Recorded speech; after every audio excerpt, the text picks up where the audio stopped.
Well, hello everyone, Texie88 here and welcome to another review. And now we're taking a look at the Commodore Amiga port of Double Dragon 2, The Revenge. And Binary Design was responsible for it, and it came out in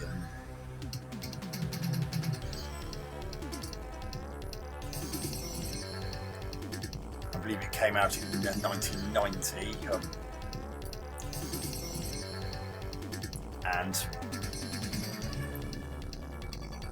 anyone who's followed my channel for a while know that I reviewed a few of the 8-bit ports of Double Dragon, and also looked at the Amiga version of the first Double Dragon as well. And let's just say that the first Double Dragon on the Amiga was, well, not great. Even though Richard Applin, who programmed this game, was partially involved in that, he actually took over after the previous programmer left at the 11th hour, and there was a rush job to try and get it just in a reasonably complete form so it could be released on time. Unfortunately, it wasn't particularly well received, and it being rushed is no doubt an integral reason as to why it turned out the way it did. But luckily, this time Richard Applin was involved right from the get-go. So let's get this out of the way.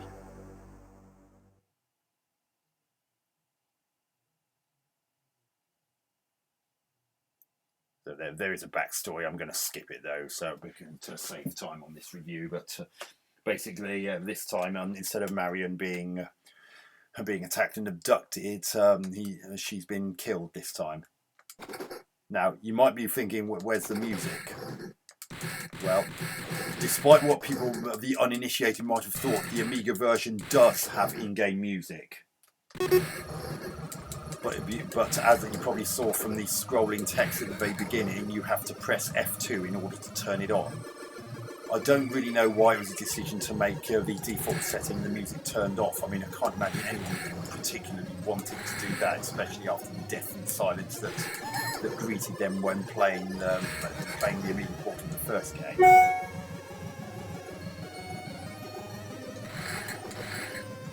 And as you can see, everything looks and sounds a lot better than it did in the Amiga port of the first game as well. And it generally plays better and feels a lot more polished too.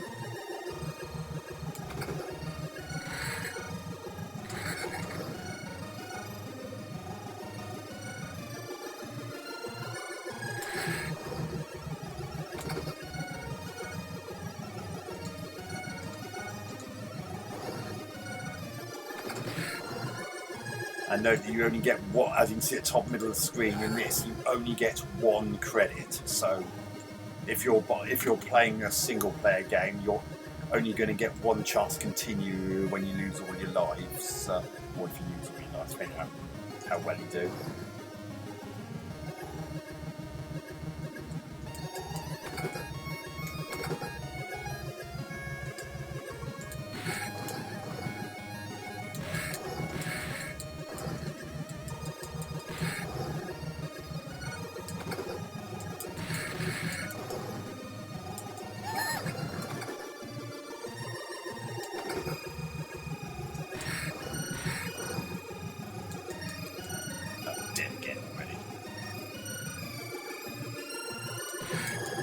So as I was saying, if you die while playing a one-player game, you only get one chance to continue.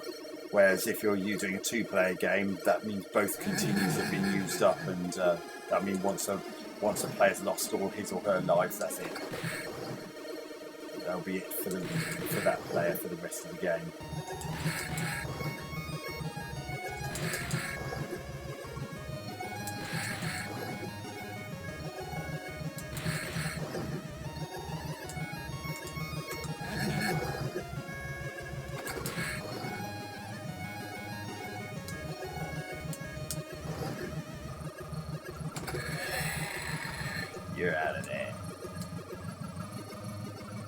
That's mission 1 completed. And now that could have been worrying. Luckily, you didn't do anything. You should never have a game which you're started right next to an enemy like that, because it means that they can hit you before you've had a chance to ascertain to get your bearings as to where you've just appeared in the new level. I mean, in the arcade version of the Double Dragon games, this was overcome by the fact you actually visibly saw the transition from one level to the next. You don't get that in the home ports, and seems, or at the very least, none of the home ports that I've seen do that. Yay! So how was I able to hit him in the? So even though players can climb up and down that, it seems that they can't.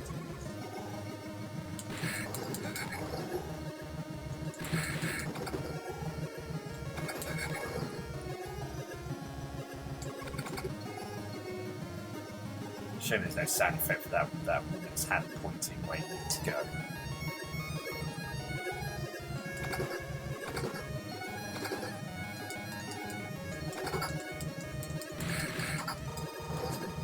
Wasting the knives.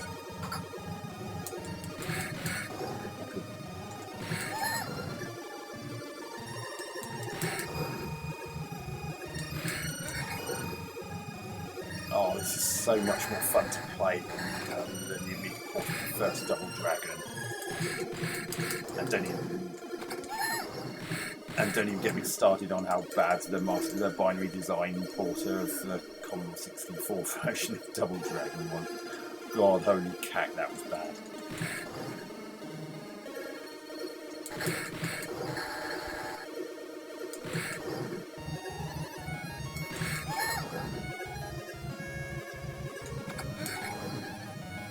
Right, I've got this big bloke to turn with.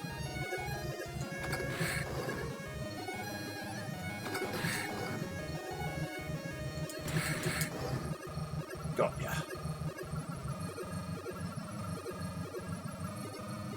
Mission 2 complete. See, at least that time I didn't plonk me right in front of an enemy.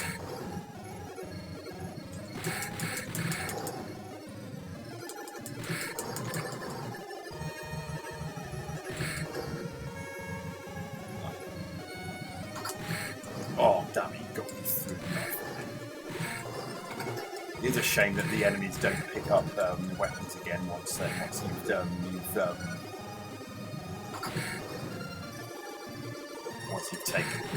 you've dislodged the weapon from their hands. They never pick them up again, which is a bit of a shame.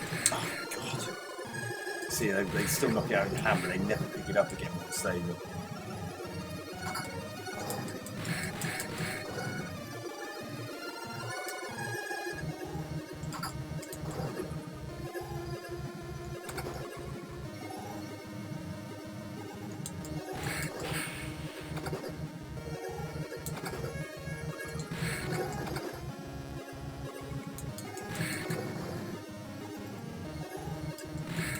It's hard to think of anything else to say about this game.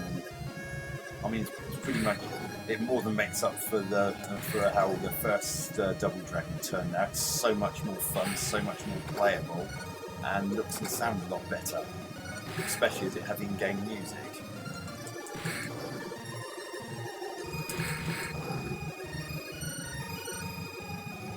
And if you put the music and sound effects through speakers, it's even better still.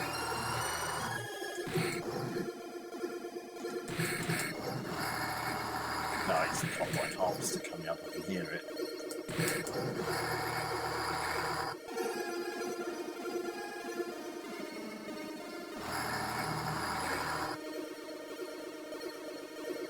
Be careful here. This scrolling can't keep up, so it's very easy to...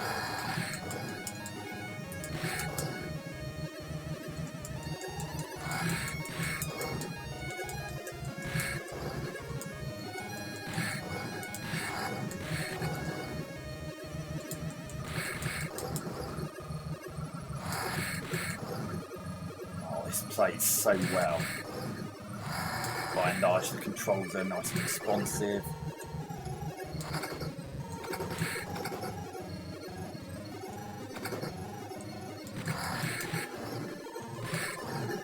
I mean, it doesn't seem to cater for joysticks with 2 independent fire buttons, from what I can make out. But luckily, because they've assigned forward and fire to the jumping kick, that's not necessarily a problem, because it means you can still jump up the thing and still jump up things like crates and stuff.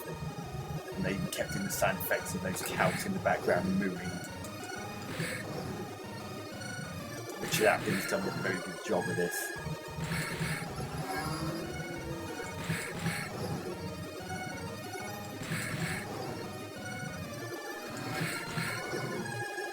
Oh, so good. Everything just played really well, and it's so much more polished than the Amiga port of the first 2 it's done.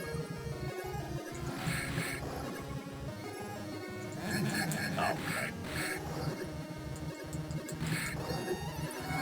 What's the other one's going to do that same thing to me?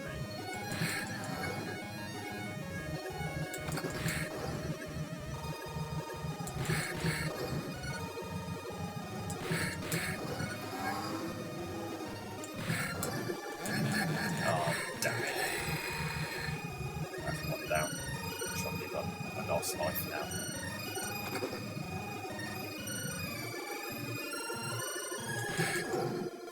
And there's the lift that's in the arcade mode that takes you up to the next level.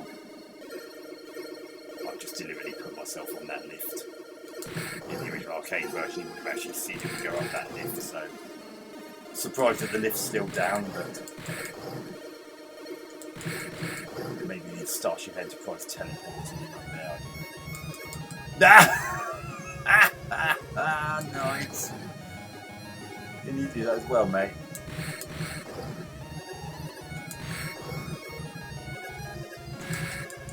Right then. Look how much better this looks and sounds. Oh, I picked up a knife somehow.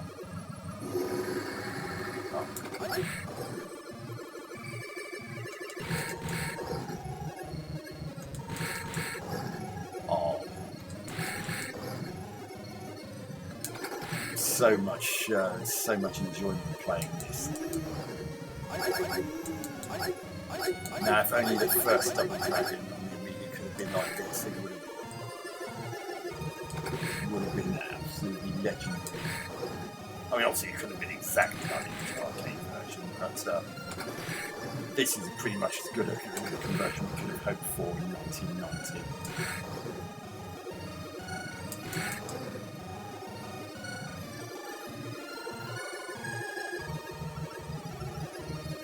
And mission 4 complete.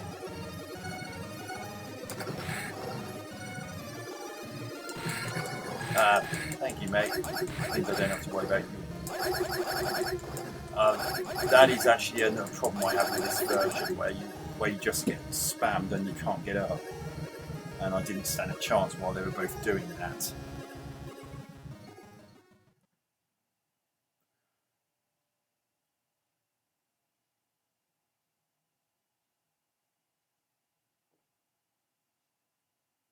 So I actually made it onto the high score table.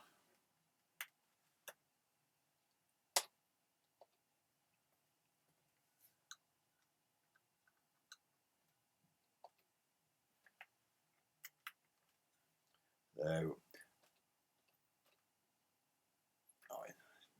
something's wrong with the X button on my keyboard at the moment. It likes to return, but no matter. So that was Double Dragon 2: The Revenge for the Commodore Amiga. Absolutely incredible port. Richard Applin's done a really good job, and this certainly makes up for the.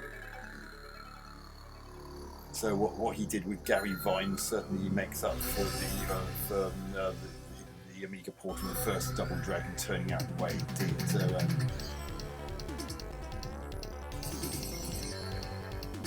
this is far more polished in almost every respect.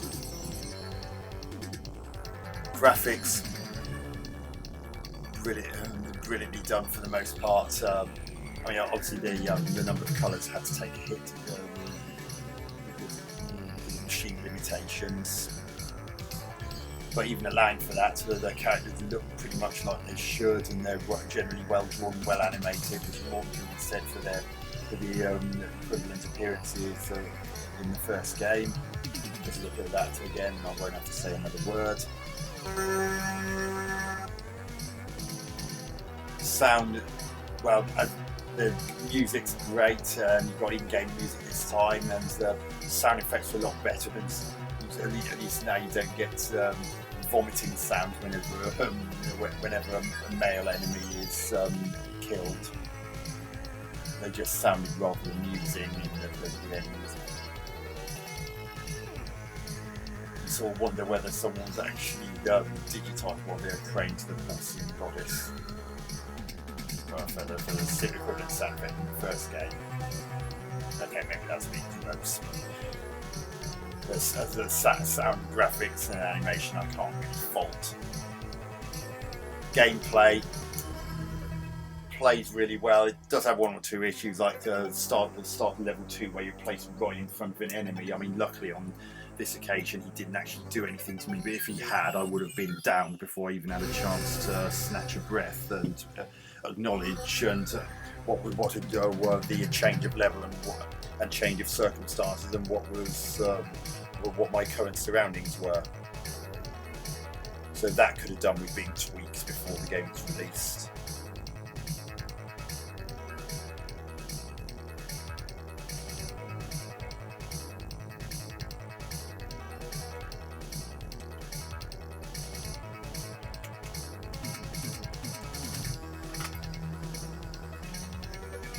But it's and there are also problems like at the end there, where if you've got a whole bunch of enemies and you're down on the ground, then you'll, by the nearest fortune, if they even stop hitting the space above you for long enough to allow you to get up without getting repeatedly slam dunked.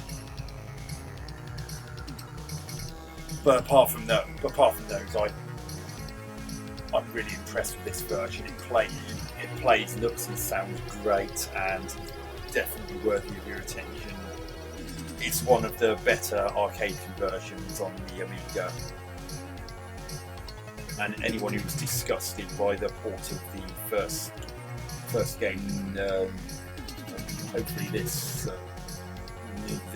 will have allayed their fears about whether or not this game had the same fate. I assure you it absolutely didn't. This is definitely worthy of attention. So anyway, I hope you enjoyed that review. I'm going to give Double Dragon 2 The Revenge on the Amiga 8 out of 10. Just a few minor setbacks that prevented me from giving it a 9. So yeah, I hope you enjoyed this video. Catch you on another video soon. Taxi88 out.